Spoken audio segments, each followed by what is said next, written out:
In this presentation, I'll introduce you to Florida-specific information. However, you must still read the entire design and installation manual to have a complete understanding of all the Presby requirements. First, we'll discuss the bed configurations approved for use in Florida, and then work through the two example designs shown in the manual. In Florida, all beds are to be constructed level. No sloping systems are currently approved. Basic serial distribution is used when daily design flows are 500 gallons per day or less. When the flow exceeds 500 gallons per day, we must divide flow to more than one portion of the bed to facilitate treatment and even liquid dispersal to the underlying soils. These systems are called combination layout, which is a term used to describe a bed with a combination of more than one serial section of pipe. A butterfly layout or configuration is also allowed when there are site-specific constraints that would force a long and narrow system. By definition, a butterfly configuration is a combination system because it divides flow to more than one distribution box outlet. Let's take a closer look at each of these configurations in a little more detail. A basic serial system has a single inlet that feeds at least two rows of Presby pipe connected in series. For gravity systems, a distribution box is not required. Effluent can be delivered directly from the septic tank. A low vent is connected at the end of the series of rows. This configuration allows air to flow through every foot of Presby pipe to enhance the biological treatment process. The opening of the vent stack must extend at least 1 foot above the final grade. In Florida, all rows are spaced at a center-to-center distance of 1.5 feet, which is 18 inches. If the sand bed width is wider than the rows, the Presby pipes are placed in the middle of the sand bed. The sand that extends beyond 6 inches from the Presby pipes are called system sand extensions. These extensions only are used to disperse treated effluent and only need be 6 inches thick. Combination layouts are used to divide flow to more than one section of the bed. They are called combination systems because they are a combination of more than one basic serial system. Combination systems will always use a distribution box to divide flow. Each of the used outlets in the D-box must have a flow equalizer. Flow equalizers are used to compensate for D-boxes that move out of level over time. A vent manifold is used to connect together the ends of all serial sections, which is then connected to the vent stack. When the vent manifold falls on the same side as the distribution box, it is easily lifted high enough to pass over the feed lines from the D-box to the Presby rows. As discussed earlier, butterfly systems are considered combination systems because they have two serial sections. The vents at the ends of these sections may be manifolded together and taken to a single vent stack. The advantage to using the butterfly configuration is that it can be constructed long and narrow. The manual also shows multiple bed configurations that utilize either basic serial or combination systems, which would be used when enough dispersal area cannot be found in a single location. If we take a closer look at a system's cross-section, you'll see that 6 inches of system sand are placed below, between, and beyond the edges of all the Presby pipes, but only 3 inches of system sand are required over the top of the tubes. This cross-section is showing two different beds. The one on the left is showing a system that has system sand extensions, while the one on the right has no extensions. You will never have a bed that has only one sand extension. It should also be pointed out that not all systems will require system sand extensions, as is shown on the right, but if they are required, they only need be 6 inches thick. It will become clear when extensions are required when we work through the design examples. Before we leave this illustration, Notice that the distance from the outermost edges of the outside rows is called the pipe layout width. Table B in the manual is a convenient way of determining what this dimension is for various systems. Be sure to crown the final grades to direct surface waters away from the field. If any portion of the bed extends above the original grade, 4-foot shoulders must extend beyond the edges of the system sand bed before sloping at a 3-to-1 taper. If system sand extensions are present, the 4 feet is measured from the edge of the extension. Finish grading around elevated systems must direct surface waters away from the field. Vent stacks may be relocated away from the field and disguised in trees or shrubs. The key to successfully using remote venting is to make sure all effluent remains inside the Presby pipes or distribution box. At the low point of remote vents, drill several holes to allow condensation to exit the pipe.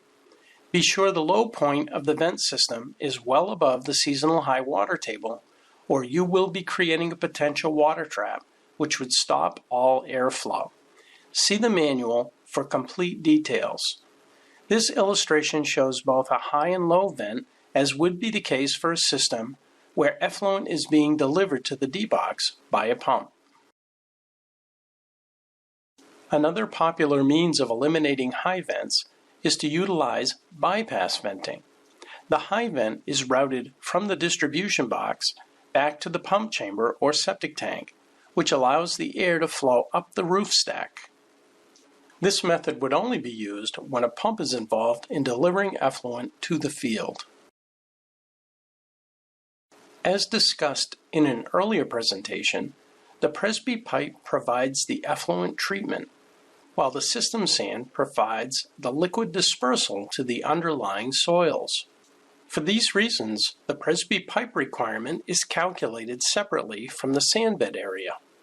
In Florida, the Presby manual requires a minimum of 50 feet of Presby pipe per bedroom, or 50 feet per 100 gallons of daily flow. The sandbed area is sized based on the natural soil's ability to absorb liquid. Table A shows the maximum loading rates for soils found in Florida. I should point out that Table A already reflects a reduction in bed size approved by the Florida Department of Health for Presby systems. You are free to design systems for gray water and take the state-allowed reductions in daily flow when sizing the Presby field. Venting is still required on these systems. The pipe requirement would be calculated at 50 feet for every 100 gallons per day of design flow. Table A shows the state-approved soil loading rates for various soils and textures.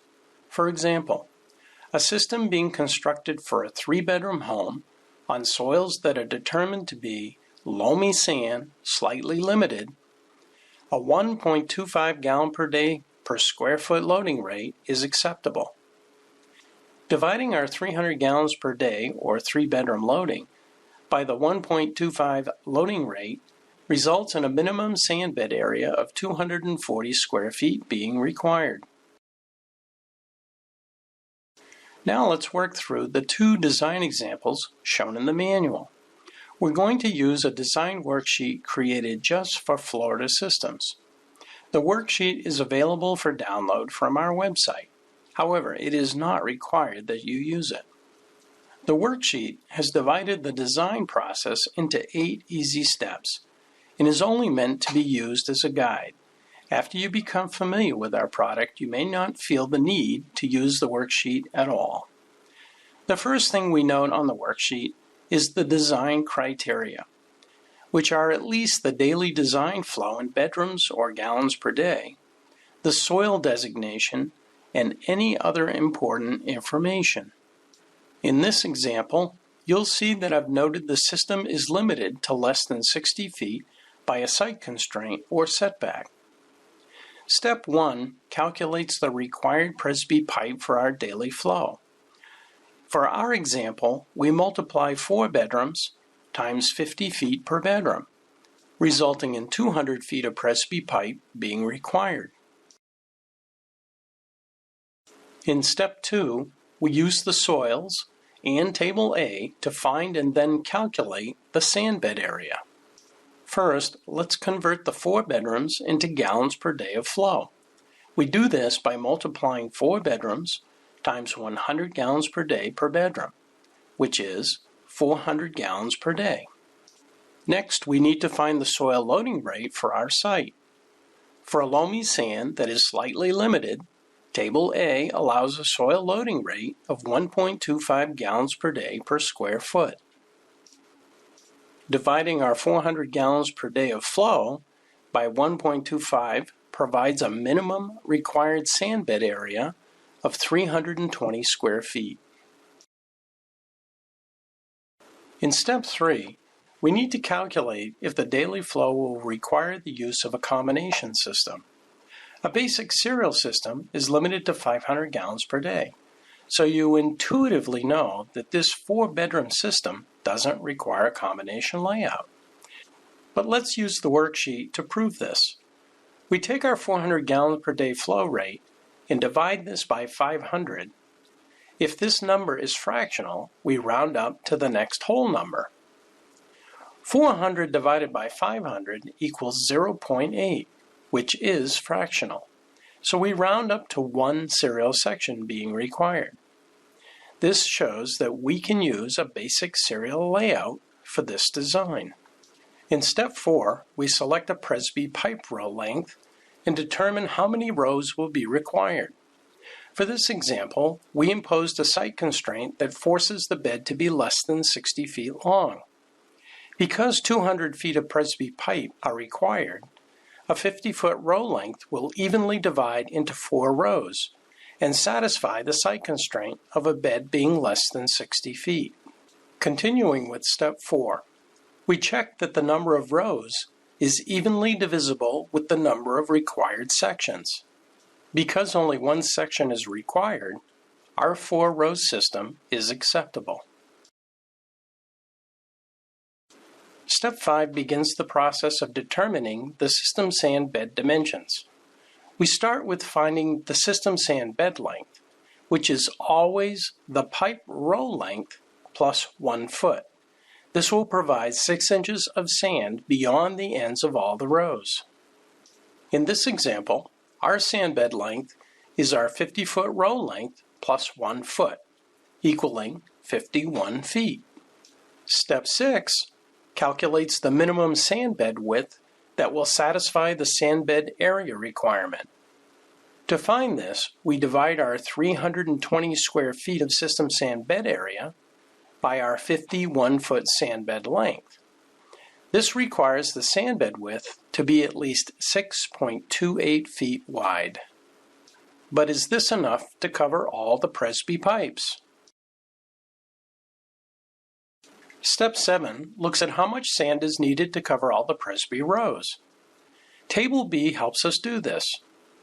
We start by finding our row length to the far left of the table, and then move right until we encounter at least the amount of Presby pipe required for our bed. Then we move down that same column to see the number of rows required, which we've already determined to be 4, and then finally we find the pipe layout width. Remember, the pipe layout width is the distance from the outermost edges of the first to the last row. To find the minimum sand bed width to cover all the Presby rows, we take the pipe layout width and add 1 foot. For our example, that would be 5.5 feet plus 1 foot, equaling 6.5 feet. We need to compare this value with the minimum sand bed width from step 6 and use the greater of the 2 values. Step 6 required a sand bed width of 6.28 feet, but we need 6.5 feet to adequately cover all the Presby rows. So we'll use 6.5 feet as our sand bed width. Our last step is to determine if there are going to be any system sand extensions. The only time sand extensions are going to be present is when the sand bed width from step 6 is greater than the sand bed width from step 7. In our case, 6.5 feet from step 7 was larger than the 6.28 feet from step 6, so there will be no system sand extensions for this field.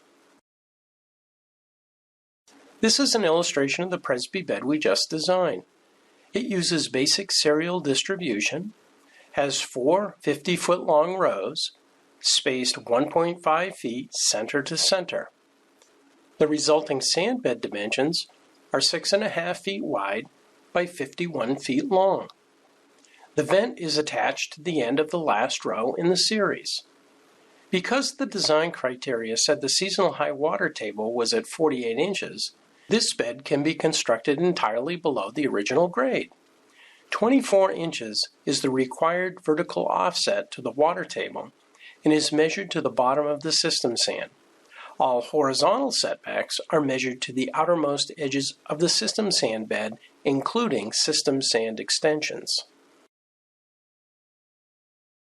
For the second example, we'll assume a daily design flow of 6 bedrooms, with very fine sand loam soils that are moderately limited.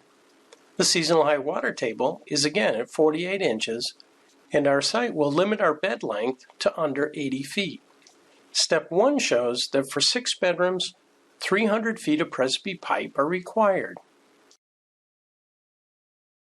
Step 2 determines the soil loading rate of 0.6 gallons per day per square foot, which results in a sand bed area of 1,000 square feet minimum.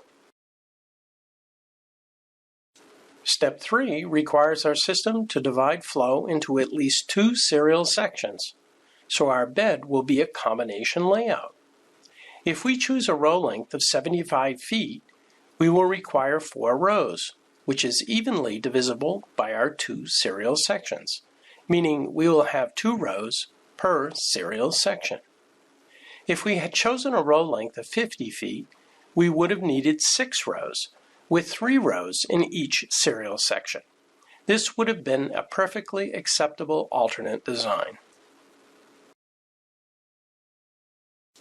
In step 5, we find that the sand bed length is 76 feet, which is then divided into the 1,000 square feet of sand bed area required to find a minimum sand bed width of 13.16 feet. For ease of construction, let's increase this to 13.25 feet. Now we need to make sure this is enough sand to cover all the Presby rows. Because we had the same number of rows as in the last example, you'll notice our pipe layout width is the same 5.5 feet. Adding a foot provides 6.5 feet of sand bed width needed to cover all the Presby rows. Comparing our minimum sand bed width from step 6 to the sand bed width needed to cover all the Presby pipes, we see that in this example there will be system sand extensions. Doing the math, we subtract 6.5 feet from 13.25 and then divide by 2 to find our extensions will be 3.375 feet each.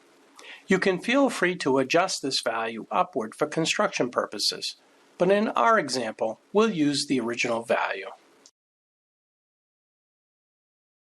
This illustration shows our combination layout, which requires a distribution box and our system sand extensions on either side of the Presby pipes. By now, you're probably realizing that system sand extensions are more likely to be present when the daily flow is large and/or when the soil loading rate is low. That completes our state-specific presentation. Be sure to watch all the certification videos for Florida before attempting a design or installation. If you have any questions during your design and installation process, please take advantage of our free technical support. You can reach us at the 800 number shown or send us an email. On behalf of Presby Environmental and Dave Presby, thanks for watching.